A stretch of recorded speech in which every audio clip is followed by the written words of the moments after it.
Hello, everybody. Scott Golden here with the Golden Opportunities YouTube channel.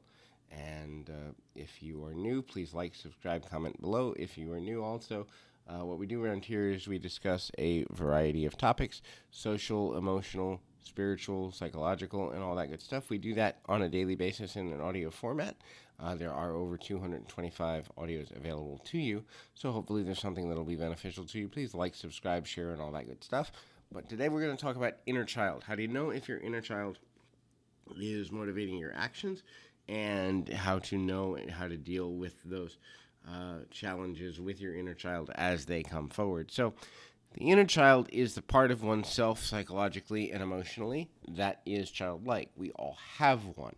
Unfortunately, many people don't know when that thing is active.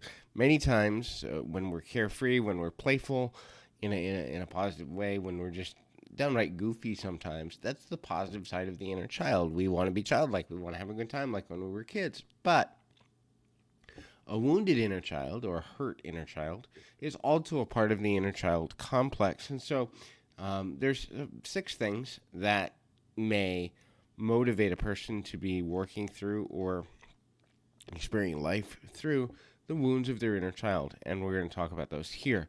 Abandonment is the first one. If you fear abandonment constantly, and if you are always looking for ways out of a relational situation, out of a bad situation, out of a situation that is maybe not even bad, but a good situation, but you fear it being too good to be true, you fear losing a person, losing a relationship, being seen in a negative light beyond your scope of ability to recover or react positively, that's a sign that your inner child is present. Overly guilty feelings and emotions. So if you're guilty about things that aren't your fault, if you're guilty about things that haven't happened yet, if you're guilty about things that you cannot control or could not control from your past, if you're guilty about how other people think or feel, these are signs that your inner child comes out. This happens because you were trained, probably through abuse, to take responsibility for things that aren't yours, and you were blamed when those things that weren't your responsibility didn't turn out in a favorable manner, so you carry that guilt with you in a negative light. The next is you have an inability to trust. Trust both yourself, your decisions, and other people. So you can't trust yourself. You second guess every decision you make. You have difficulty with making concrete decisions or sticking to a course of action. You have difficulty with procrastination and follow through.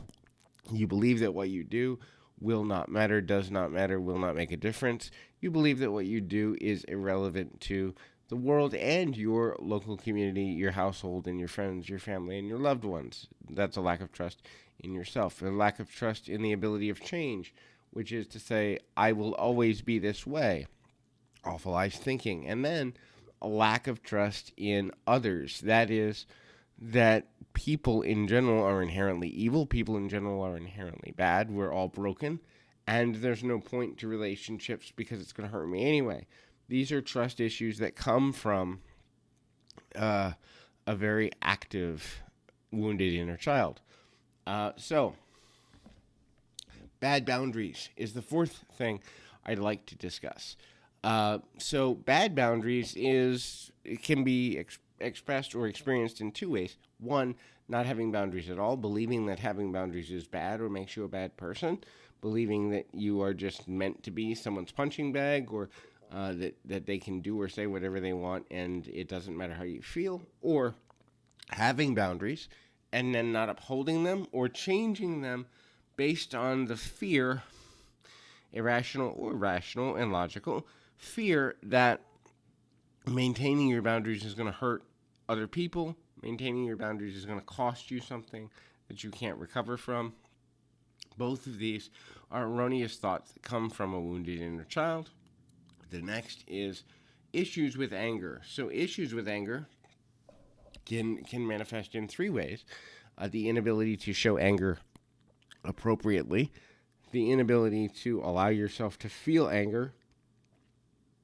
That is, you just swallow the emotion, never dealing with it, never admitting to having it, never allowing yourself to experience and express it, or the opposite, and this is where most people are, anger related issues, meaning expression at inappropriate times, explosively, verbal, mental, or emotional abuse because of anger.